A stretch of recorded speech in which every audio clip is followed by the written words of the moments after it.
না ওনার সমস্যাটা কি? সমস্যাটা কি আপনার? আমি এখানে তো কোনো দলের কথা বলছি, আপনার সমস্যা কি? না আপনার সমস্যাটা কি?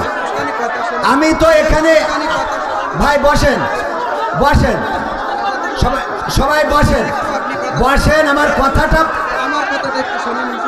আপনি কোরআনের তাফসীর করবেন, তাফসীরের ভিতরে যদি এগুলো আসে বসেন বসেন বসেন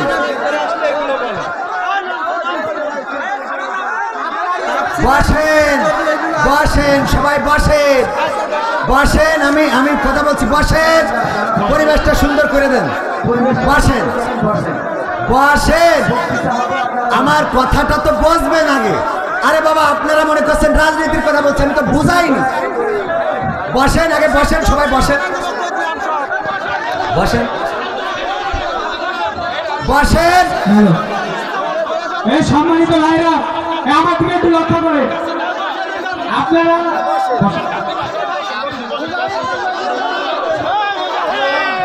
বসবেন তো, আমি বলিনি আমার ভাই বোঝে নাই, আমি বুঝাচ্ছি, বসেন আমি বুঝাই, বসেন একটু বসেন পরিবেশ করেন, আমি বলিনি আমি বুঝাই বসেন বসেন বসেন বসেন। সম্মানিত ভাইরা আমার শুনেন, আমি বলছি ইসলামে পাঁচটা নীতি পরে বানানোর উচিত বলে ঠিক কিনা? আমি ওরা তারপর আসি, আপনারা একটু শান্ত ভাই বসেন তো আমি বলিনি বাবারে, তা আমি তো বলছি বসেন বসেন একটু বসেন, আমরা পরিবেশ করি, বসেন ভাইয়েরা বসেন। এই মুসলমান হইলে বসেন, মুসলমান হইলে বসেন বসেন বসেন আমি বলছি বসেন। আচ্ছা বসেন বসেন ভাইয়েরা আমার ভাইয়েরা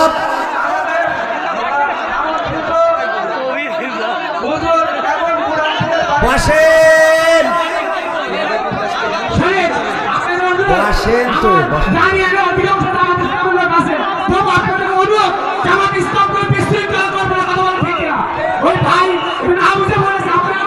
বসেন, আমি বলছি বসেন, আমি কথাটা বসেন তো। আরে বাবা আমি বলিনি, আমার কথাটা শোনো একবার, বসেন এক মিনিট আর পরিবেশ ঘোলা করে দেবো। আমি বলিনি কি হবে বেঁচে থেকে অযথা বিদ্যা শিখে যদি না গড়তে পারি শোষণবিহীন সমাজটাকে। কি হবে বেঁচে থেকে, কি হবে বেঁচে থেকে, কি হবে ছাত্র সেজে চুমু খেয়ে সনদ খানা যদি হয় বিদ্যালয়টা প্রতি তাদের আড্ডা খানা। ঠিক না বেঠে ভাই আমার ভাই ভালো, সবার হাতে পায়ে ধরে বলছি একটু শোনেন আমার কথাটা শোনেন। আমি যেটা বলতে চেয়েছি ভাই, একবার স্যার বললো কি তোমরা একটা কবিতা লিখে নিয়ে আসো। কি নিয়ে আসো? কবিতা, যে যা পারো কবিতা লিখবা। তো কবিতা লিখেছে, আমি বলিনি ভাই আমি বলিনি, আমার কথাটা তো বুঝবেন ভাই বসেন আমার পাশে বসেন। আচ্ছা আমার পাশে বসেন ভাই, আমি বুঝাইনি। বসেন এই আমার ভাই বলছে বাইরের তো অভিযোগ করছে, আমরা তো বাইরের এখন কি এর অভিযোগ? আমি কি কথা বলি আপনারা জানেন না? আপনারা জানেন কি না? আমার দাওয়াত দিচ্ছেন কি না জেনে? আপনারা জানেন না কবির কি কথা বলে? আওয়ামী লীগের আমলেও যে কথাগুলো বলেছি এখনো সেই কথাগুলো বলছি। আওয়ামী লীগের আমলেও আমি ওবায়দুল কাদেরকে ছাড়ি নাই, সুতরাং এখনো ছাড়ার কোনো প্রশ্ন আসে না। যারা পালিয়ে গেছে তাদের আবার কিসের কথা?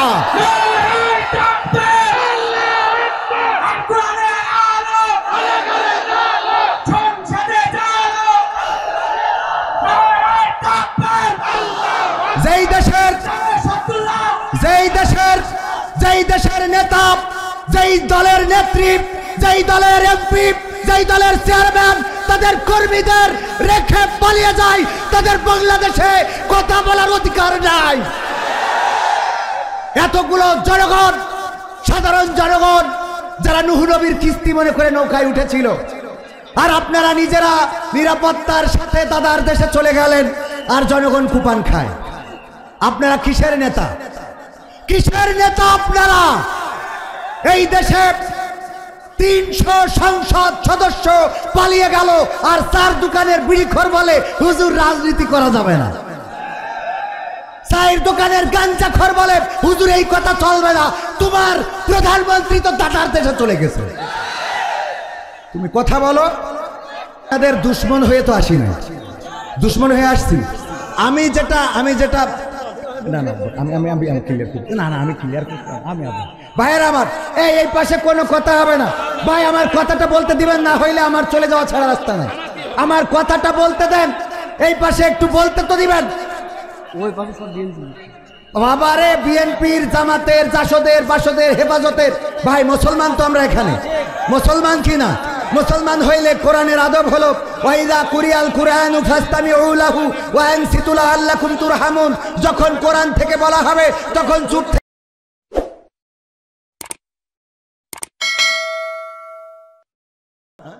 80-90 রাকাত তাহাজ্জুদের নামাজ না পড়ে ঘুমাতে যায় না। আমরা তার বুরকা পরায় বিদায় করলাম। 3 নম্বর আউলিয়া দরবেশ বাবা আল্লাহর ওলি গত রমজানেও ইতিকাফ করেছে কাবার ইমামের পিছনে দাঁড়িয়ে বরাবর একেবারে টানটানে। সালমান এফ রহমান সেই লোকটা দাড়িটাও রাখতে পারলো না, দাড়ি কেটে আবার নৌকায় চড়লো। সেখান থেকে ধরেছে না ধরে নাই? এও সংখ্যাগরিষ্ঠ না সংখ্যালঘু? সংখ্যাগরিষ্ঠ। 4 নম্বর আউলিয়া ওবায়দুল কাদের হাফিজাহুল্লাহ কোথায় গেল? পালাবো না, পালাবো না, প্রয়োজন হলে ফখরুলের বাসায় গিয়ে উঠবে, জায়গা দেবে। অথচ সেই লোকটারও আমরা এই দেশে দেখলাম না, এই দেশের মানুষ রাখলো না। সেও মুসলমান। আক্রমণ, নির্যাতন, পালানো সব মুসলমানদের উপরে। 5 নম্বর আউলিয়া মানিক যখন বুঝতে পারলো এই দুনিয়ার জীবন জীবনই না, সুতরাং পরকালের জীবনের জন্য আত্মশুদ্ধি দরকার, দাড়ি রেখে দিল, টুপি পরলো, তারপরে চলে গেল বাগানের মধ্যে, যে কলা পাতায় বসে আছে।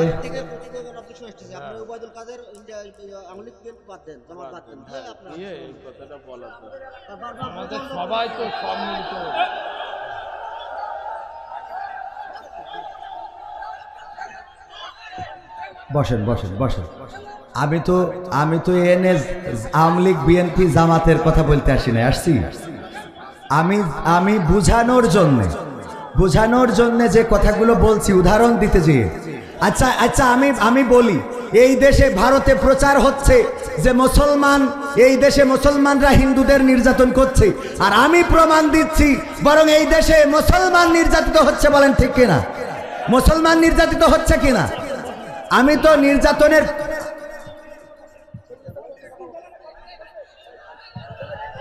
না, উনার সমস্যাটা কি? সমস্যাটা কি আপনার? আমি এখানে তো কোন দলের কথা বলছি। আপনার সমস্যা কি? না, আপনার সমস্যাটা কি? আমি তো এখানে ভাই বসেন বসেন ভাই গোলমাল করেন না ভাইয়েরা আমার ডাইনে বামে আমার ভাইয়েরা, আপনাদের পায়ে হাত রেখে বলছি, আমার কথাটা আগে বোঝার চেষ্টা করেন। আমার কথাটা আমি বুঝাতে যা চেয়েছি, আপনারা শেষ পর্যন্ত তো জাতি দিলেন না, শেষ পর্যন্ত তো যাইতেই দিলেন না। আমার কথাটা তো বলতে দিবেন, আমার কথাটা তো বলতে দিবেন। ভাইয়েরা আমার শোনেন শোনেন, আমি আপনাদের দুশ্মন হয়ে তো আসি না, দুশ্মন হয়ে আসছি। আমি যেটা না না আমি ক্লিয়ার করছি না, আমি ক্লিয়ার করছি। ভাইয়ের আমার এই পাশে কোনো কথা হবে না ভাই। আমার কথাটা বলতে দিবেন, না হইলে আমার চলে যাওয়া ছাড়া রাস্তা নাই। আমার কথাটা বলতে দেন, এই পাশে একটু বলতে তো দিবেন। ওই পাশে সব বিএনপি। বাবারে, বিএনপির, জামাতের, জাসদের, বাসদের, হেফাজতের ভাই মুসলমান তো আমরা এখানে। মুসলমান কি না? মুসলমান হইলে কোরআনের আদব হলো ওয়াইদা কুরিয়াল কুরআনু ফাসতামিউ লাহু ওয়া আনসিতু লাআল্লাকুম তুরহামুন। যখন কোরআন থেকে বলা হবে তখন চুপ থেকে হৃদয়ের কান দিয়ে শুনতে হবে। কথাটা কার? আল্লাহর কথা যদি মানেন তাইলে চুপ থাকতে হবে, আল্লাহকে না মানলে আমার কিছু বলার নাই। আল্লাহকে মানলে চুপ থাকতে হবে। রাজি আছেন? রাজি আছেন? কারা কারা রাজি দেখতে চায়? নারায়ে তাকবীর, নারায়ে তাকবীর। আল কোরআনের আলো, আল হাদিসের আলো, আমার নেতা তোমার নেতা, নারায়ে তাকবীর। মুসলমান হইলে চুপ থাকবেন, ব্যাস। আমি বলছি, আমি বলিনি, আমার শেষ পর্যন্ত তো যাইতে দেন। তো আমি যেটা বলতে চাইছি সে লাইনই তো আপনারা বুঝলেন না। আমি বলছি এই দেশে আমরা 5 তারিখের পরে কোনো হিন্দুকে নির্যাতন এই দেশে হইতে দেখি নাই, কোনো মন্দিরে হামলা হইতে দেখি নাই, কোনো মুসলমান মন্দিরে পূজা মণ্ডপে হামলা করে নাই, বরং আমার হাফেজে কোরআনেরা, মাদ্রাসার ছাত্ররা, শিক্ষকেরা মন্দির পাহারা দিয়েছে। আর দাদার দেশ থেকে অপপ্রচার হয় এই দেশে সংখ্যালঘু নির্যাতন হচ্ছে। আমি বুঝাতে চেয়েছি শেখ হাসিনা থেকে শুরু করে যত এমপি মন্ত্রী আজকে নির্যাতনে আছে এগুলো মুসলমান না হিন্দু? তাইলে মুসলমান নির্যাতিত হচ্ছে না হিন্দু নির্যাতিত হচ্ছে? মুসলমান নির্যাতিত। আমি এই কথাটা বুঝাতে যেয়ে আমি এদের নামগুলো বললাম যে যারা অপপ্রচার করে যে হিন্দু নির্যাতিত হচ্ছে, শেখ হাসিনা, ওবায়দুল কাদের, সালমান এফ রহমান, মানিক, ইনু, মেনন, দীপুমণি, তারপরে আরাফাত, ব্যারিস্টার সুমন, সব সারির হিন্দু না মুসলমান? কি মান, কি মান? সবাই বলেন কি মান? এই মুসলমান নির্যাতন হচ্ছে না হিন্দু নির্যাতন হচ্ছে? এই কথাটা বুঝাতে গেলাম, আপনারা রাগ করে বসে থাকলেন কেন? বুঝবেন তো এই দেশ নিয়ে ষড়যন্ত্র হইলে দাদারা ষড়যন্ত্র করে আমাদের দেশে ইসলামকে নিভানোর জন্যে সব রকম পরিকল্পনা করেছিল। মনে করেন কথা বলে কোরআন হাদিসে যা আছে তাই বলেন, তো পিস টিভি, আপনার ইসলামিক টিভি রাখি কোরআন হাদিসের বাইরে চলতো? কথা কয় না, বাইরে চলতো। তো এই টিভিগুলো বন্ধ হলো কেন? আজ পর্যন্ত সেই টিভিগুলো খোলা হলো না কেন? আমার দেশের আলেম ওলামা আমির হামজার মতো একজন নিরীহ ব্যক্তি, সে নাকি তার ওয়াজ শুনে একজন তরবারি নিয়ে সংসদে হামলা করতে গেছে। আমির হামজার পক্ষে কথা বলার দরকার আছে না নাই?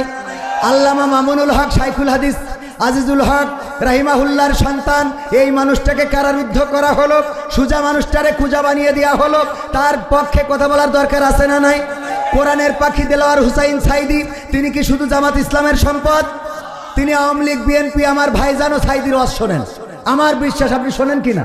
আল্লামা সাইদির ওয়াজ শোনেন। তাহলে আপনি যখন সাইদির ওয়াজ শোনেন, এই মানুষটারে যদি কারাগারে রাখে তাদের বিরুদ্ধে কথা বলার দরকার আছে না নাই? এই মানুষটাকে তো কারাগারে রেখেই ক্ষান্ত হননি, 13টা বছর কারাগারে রাখলেন, আবার সেই মানুষটারে ইনজেকশন পুশ করে শহীদ করলেন। যতগুলো মামলা হয়েছে বলেন এই দেশে কোন সন্ত্রাসীর নামে, কোন জেনাকারের নামে, কোন ধর্ষকের নামে, কোন মাদক সেবীর নামে?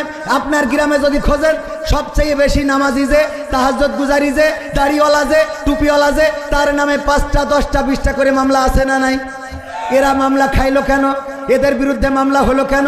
16টা বছরে কিছু হইলেই সাথে সাথে বলে দিছেন কোনো বাক্য ব্যয় ছাড়াই জামাত শিবিরের কাজ। বলেছে না বলে নাই? আপনারা সরাসরি বলে দিয়েছেন ভাই এগুলোর বিরুদ্ধে কথা বলার দরকার আছে না নাই? এখন যদি তত্ত্বাবধায়ক সরকার ইসলামের বিরুদ্ধে কাজ করে আমরা সোচ্চার হব। আমি ওই যে মন্দিরে হামলা চালাইছে নাটোরে, প্রতিবাদ করেছি না করি নাই? ওরা কি আমার মুসলমান না আমার জামাত ইসলামের লোক? মুসলমানও না, জামাতের লোকও না, ওরা হেফাজতের লোক না, তাবলিকের লোক না। তাইলে কেন কথা বললাম? মন্দিরের বিচার কেন চাইলাম? সেখানে হত্যার বিচার কেন চাইলাম? আবারও সোচ্চার কণ্ঠে বলছি, কোন আওয়ামী লীগের উপরে যদি অন্যায়ভাবে মামলা করা হয়, যদি গ্রামে আওয়ামী লীগ যারা করে তাদের নামে গড়পড়তা মামলা করা হয়, যদি কোনো আওয়ামী লীগকে ধরে নিয়ে অন্যায়ভাবে জেলে ভরা হয়, প্রতিবাদী হিসেবে হুজুরদের আগে পাওয়া যাবে। ঠিক না বেঠে? বিএনপিদের উপরে নির্যাতন হইলে হুজুররা কথা বলবে, কারণ হুজুররা বিএনপি জামাত পরোয়া করে না, তারা মানবতার পক্ষে কথা বলে। কিসের পক্ষে কথা বলে ভাইয়েরা আমার? সুতরাং আমার কথা যারা ভুল বুঝেছেন, ভুল বুঝাবাদ, এখন আমরা ভালো কথায় আসি। নারায়ে তাকবীর, নারায়ে তাকবীর।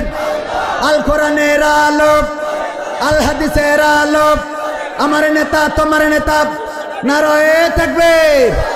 আমি প্রথমে যে আয়াতে কারিমা তেলাওয়াত করেছিলাম পবিত্র কোরআনের সূরা আল ইমরানের 102 নম্বর আয়াত, 3 নম্বর সূরার 102 নম্বর আয়াত। আল্লাহ বললেন, ইয়া আইয়ুহাল্লাযীনা আমানুত্তাকুল্লাহ হাক্কা তুকাতিহি ওয়া লা তামুতুন্না ইল্লা ওয়া আনতুম মুসলিমুন। আল্লাহ বললেন, ওগো ঈমানদারেরা, তোমরা আল্লাহকে ভয় করো যেমন করে তাকে ভয় করা উচিত, আর ততক্ষণ পর্যন্ত মৃত্যুবরণ করো না যতক্ষণ পর্যন্ত না তোমরা পূর্ণ মুসলমান হতে পারো। কথাটা কার? কথাটা কার? আল্লাহ আমাদের মুসলমানদেরকে ডেকে বললেন, ও ঈমানদারেরা, তোমরা এমন কোনো কথা বলো না, তোমরা আল্লাহকে ভয় করো। ভাইয়েরা আমার ভাইয়েরা, আমার সোনা ভাই, একটু কথা বলার পরিবেশ দিতে হবে। সোনা ভাই আমার ভাই যান, আমার আমানত, আমার ভাই আমার আমানত। ভাই বোঝে নাই, একটা কথা বলেছে, ভাই কথা বলবেন, আমি ছেড়ে দেওয়ার পর আপনি কথা বলবেন। ভাই এখানে কথা বুঝতে হবে। আমরা যখন, আমি আগেই বলেছি, মুসা আলাইহিস সালামের ঘটনা বলতে গেলে অটোমেটিক নমরুদের, ফিরাউনের কথা আসে না। বর্তমান সময়ে কষ্টের কথা, ভাই যে রাজনীতি করে, যদি ওই কথা বলতে যায় তাহলে হঠাৎ করেই বলবে জামাতের অমুক আমার একদিন বাড়ি দিছিল। কথার কথা, সে বিএনপি করুক, জামাত করুক, যাই করুক, কথার কথা। আমি উদাহরণ দিচ্ছি, ধরেন আপনি অপোজিটের একটা কথা চলে আসবে, এটা অস্বাভাবিক কিছু না। ভাইরা আমার, আপনারা পরিবেশ করে দেন। আমার সোনা ভাই, আমার ভাইজান যেটা বলেছে ভালোর জন্য বলেছে। কিসের জন্য বলেছে? ভালোর জন্য বলেছে। হয়তো উনি এটা বলাটা উনি আবার সিরকুট দিয়ে সুন্দর করে বলতে পারতো। এই জায়গায় মাহফিলটার পরিবেশ নষ্ট করা যাবে না। হ্যাঁ, আমি বলছি একটু কথা বলাবো ভাইজানকে, আমি বলাই ও বাইরের সমস্যা করার দরকার নেই। আমার ভাইজান শোনেন, আমি বলি ভাই, আমরা ইসলাম এমন আদর্শের নয় যে আপনি উগ্রতা দিয়ে, ক্ষিপ্রতা দিয়ে মানুষকে ক্ষতিগ্রস্ত করবেন। তবে হ্যাঁ, একজন যখন কথা বলে তখন সেই কথাটার শেষ পর্যন্ত শুনলে, একটা মুভি যখন দেখেন কয় ঘন্টা দেখেন? 3 ঘন্টা 2 ঘন্টা। একটা সিরিয়াল দেখে কত সময়, বছরের পর বছর দেখেন। তো নায়ক একবার বিপদে পড়ে, মায়ের খায়, কত কি হয় না। তো এই জন্য কথা যখন বলবো শেষ পর্যন্ত শুনবেন। 2 ঘন্টা মুভির মধ্যে আপনি 1 লাইন শুনলে তো সমস্যা হবে। তো আমার ভাইজান একটুখানি কথা বলবে, দেন মাইক্রোফোন।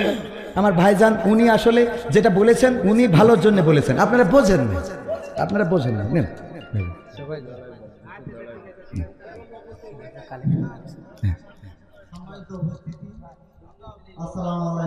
ওয়ালাইকুম আসসালাম ওয়া রাহমাতুল্লাহ। আমি কিছুক্ষণ আগে হুজুরের সঙ্গে কথা আসলে বলছি, আমি আসলে আপনারা যেভাবে আমার ভুল বুঝেছেন আমি সেভাবে কিন্তু আসলে বলিনি। আমি চাচ্ছিলাম যে আমাদের এই মাহফিলে সব ধরনের লোকজন কিন্তু হাজির হয়েছে, দলমত নির্বিশেষে নবী রাসূলের কথা বলার জন্য আমি আসলে হুজুরের সঙ্গে এই কথাটা বলতেছিলাম। হয়তো বলার সময় হয়তো আমার ভুল হয়ে যেতে পারে।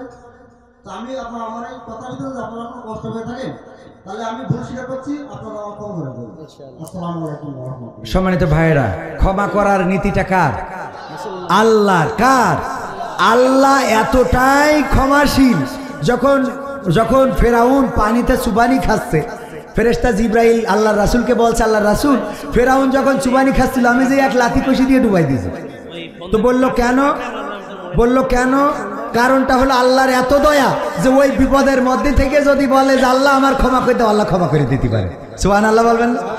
আল্লাহর এত দয়া যে ফেরাউন এত বিপদে ফেলেছে মুসা আলাইহিস সালামকে, এরপরে ওই পানিতে চুবানি খাওয়ার পরে যদি ওই মুহূর্তে বলে আল্লাহ ক্ষমা করে দাও, তাও আল্লাহ ক্ষমা করে দিতে পারেন। এই কারণে আমি তাড়াতাড়ি চুবানিতে দিছি যে তুই আগে মর। কথা কি বোঝা গেছে? এরপরে আরো অসংখ্য ক্ষমার কথা বলতে পারবো। আমার ভাইজান নিঃস্বার্থ ক্ষমা চেয়েছেন, সুতরাং আমরা ক্ষমা করে দিয়েছি। তো কারা কারা ক্ষমা করেছি হাত উঁচু করেন। সবাই ক্ষমা করে। আপনি খুশি ভাইজান? আমি বিশ্বাস করি আমার ভাইকে এরপরে, আমার বাবুল আক্তার ভাই, তো বাবুল আক্তার ভাইকে এরপরে একজনও কোনো কথা বলবেন না। ভাইয়েরা আমার, উনি বিএনপির রাজনীতি করেন, হতে পারে আওয়ামী লীগের রাজনীতি করেন, হতে পারে, আমি কোনো রাজনীতির জন্য বলি নাই, আমি এটা বোঝানোর জন্য বলেছি। বর্তমান সমাজ ব্যবস্থার আলোকে কথা বলতেই হয়, বোঝানোর জন্য হলেও বলতেই হয়। আমার শান্তর বুকে গুলি করা হয়েছে, আমার মুগ্ধ, আমার আবু সাইদ ছাত্র মানুষ, তার বুকে গুলি করা হয়েছে। আমি যদি প্রতিবাদ না করি আমার বাংলাদেশের মানুষই না। আমি মানুষ না। আর তার বুকের এই গুলি যদি আপনার বুকে ব্যথার সৃষ্টি না করে তাহলে আপনিও মানুষ না। আপনাকে এটা বুঝতে হবে ভাই। আমি চাইবো না অন্যায়ভাবে কেউ কোনো কিছু করুক। ভাইয়ের আমার, আমি যে কথা বলছিলাম সূরা সফের, আল্লাহ বললেন ব্যবসার কথা বলেই কি বললেন? তুমিনুনা বিল্লাহি ওয়া রাসূলিহি ওয়া তুজাহিদুনা ফি সাবিলিল্লাহ। জিহাদ করতে হবে কার রাস্তায়? এই জিহাদটা কি যে তাহাজ্জুদ পড়ে ও তাহাজ্জুদ থেকে বের করে আনতে হবে, বরং যে নামাজ পড়ে না তার নামাজের দিকে ঢুকাতে হবে। ঠিক না ঠিক? যে রোজা রাখে না তার রোজা রাখতে হবে, যে অন্যায় করে অন্যায় থেকে ফিরাতে হবে, যে পরকিয়া করে পরকিয়া থেকে থামাতে হবে, যে ধর্ষণ করে ধর্ষণ থেকে থামাতে হবে। ও আমার ভাইয়েরা, এর নাম কি? চেয়ারম্যান যদি তিরানের চাইল মেরে খায় প্রতিবাদ করার দরকার আছে না নাই? এর নাম কি? সবচেয়ে বড় জিহাদ হলো আল্লাহ রাসূল বলেছেন নফসের সাথে জিহাদ। আর এরপরে আরো একটা জিহাদ আছে, সেটা হলো ক্ষমতাধর ব্যক্তির বিরুদ্ধে সোচ্চার কণ্ঠে কথা বলাও জিহাদ। কথা মনে থাকবে, সোচ্চার কণ্ঠ নিয়ে কথা বলতে হবে, বাতিলের বিরুদ্ধে কথা বলতে হবে, জুলুমের বিরুদ্ধে কথা বলতে হবে। আমি বরাবর বলছি, অন্যায়ভাবে যদি কোনো নাস্তিকের উপরেও হামলা করা হয়, আমি কবির বিন সামাদ তার বিরুদ্ধে দাঁড়াবো। মুসলমানে দ্বন্দ্ব করা চলবে না, সীসা ঢালা প্রাচীর হবে কখনো তা টলবে না। মুসলমানে দ্বন্দ্ব করা চলবে না, সীসা ঢালা প্রাচীর হবে কখনো তা টলবে না। মুসলমানে দ্বন্দ্ব করা চলবে না, সীসা ঢালা প্রাচীর হবে কখনো তা টলবে না। তবেই শান্তি পাবে, অশান্তি দূর হবে, তবেই শান্তি পাবে, অশান্তি দূর হবে। কেউ আর মুসলমানের বাজে কথা বলবে না। মুসলমানে দ্বন্দ্ব করা চলবে না, সীসা ঢালা প্রাচীর হবে কখনো তা টলবে না। কে আমি, কে বিএনপি, কে জামাত ইসলাম, এটা আমাদের নয় পরিচয়, মুসলিম মোর নাম। কে আমি, কে বিএনপি, কে জামাত ইসলাম, এটা আমাদের নয় পরিচয়, মুসলিম মোর নাম। এ কথা মানলে পরে শান্তি আসবে ঘরে, এ কথা মানলে পরে শান্তি আসবে ঘরে। কেউ আর মুসলমানের বাজে কথা বলবে না। মুসলমানে দ্বন্দ্ব করা চলবে না, সীসা ঢালা প্রাচীর হবে কখনো তা টলবে না। মুসলমানে দ্বন্দ্ব করা চলবে না, সীসা ঢালা প্রাচীর হবে কখনো তা টলবে না। ওরে আপনারা হইছেন আর একটা, উনাদের থেকে আপনারা বেশি ভেজা। এটা গান গাচ্ছি, তার মধ্যে আপনি এর মধ্যেই করতেছেন।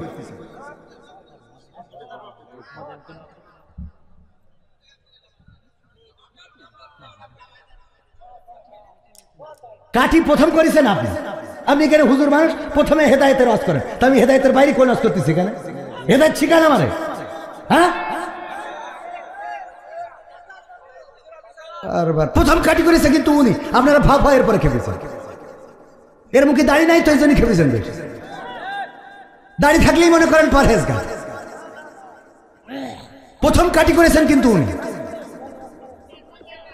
ভাইয়েরা আমার, আল্লাহর জন্য নিবেদিত প্রাণ হতে রাজি আছি না নাই? রাজি আছি কিনা? কারা কারা রাজি দেখতে চায়? নারায়ে তাকবীর, নারায়ে তাকবীর। যদি নিবেদিত প্রাণ হন, বাম হাত নামান, ডাইন হাতটা উঁচু রাখেন। সবাই উঁচু করেছেন, করেছেন? মুট করেন, মুট করেন, আবার খোলেন, মুট করেন, আবার খোলেন। সুন্দর দেখা যাচ্ছে, আলহামদুলিল্লাহ। এবার মুট করেন। এই আমার ক্যামেরা পারছেন কই? ক্যামেরা পারছেন? এই যে এই মুট, আমি এই মুঠের মধ্যে কি ঢুকালাম? আপনাদের মুঠের মধ্যে এইভাবে না ঢুকাইতে পারলে, নিজের পকেটে না থাকলে পাশেটাই ঢুকান, তাড়াতাড়ি 1 মিনিটের মধ্যে ঢুকান। আমি ব্যক্তিগতভাবে 500 টাকা যুবকদের জন্য দিলাম। এখন যুবকরা ভিতরে যাবে, আগে নগদ টাকা দিয়ে দেন, তারপরে বাকিটা হচ্ছে। নেন, দেন। প্রধান অতিথি দেবে, আগে আমার ভাইয়েরা দিয়ে নিক। সবাই নিবেদিত প্রাণ না, মুঠ নিজের পকেটে না থাকলে পাশেটাই ঢুকান। ওরও উপকার করে দেন, একটু দেবে না কেন? তাড়াতাড়ি চান চান, শিগগিরই। কই যুবকেরা কই? স্বেচ্ছাসেবক এক্ষুনি আগে যান, তারপরে আগে আমার ভাইদের নিয়ে নিন, কারণ এরা আবার বাদাম খাতে চলে যাবেন। ও আমি বুঝি তো, টাকার কথা কলি কবেন, চলো বাদাম খেয়ে আসি। বসেন, কেউ নড়বেন না। এখনো আমি যুবকদের সে গান শোনাইনি। তুমি যার লাগে এমবি ভরো, তার তো বাটন ফোন শোনাবো। আজকালকের ছেলেরা বই নিয়ে আর বসে না, ও বাবা গুগলে সার্চ করিয়া পড়ি। শোনাবো ভাইয়েরা আমার যুবকেরা গিয়েছেন এই মাহফিলের জন্য 500, 1000, 2000, 3000, 5000। আমার মা বোনদের মধ্যেও যান, আগে নগদ দান করে দেন, যার যা পকেটে আছে। যুবকদের কেউ মাহরুম করবেন না। আল্লাহর পথে আল্লাহ বলেছেন অতুজাহিদুনা ফি সাবিলিল্লাহি বিআমওয়ালিকুম ওয়া আনফুসিকুম। আগে মাল দাও, তারপরে জান দাও আল্লাহর পথে জিহাদের জন্য। আমার দাঁড়ানো ভাইয়েরা, আমার যুবকেরা, আমার কিশোরেরা, আমার তরুণেরা, আমার বাজারে থাকা লোকজন, আমার আওয়ামী লীগেরা, আমার বিএনপিরা, জামাতেরা, জাসদেরা, বাসদেরা, হেফাজত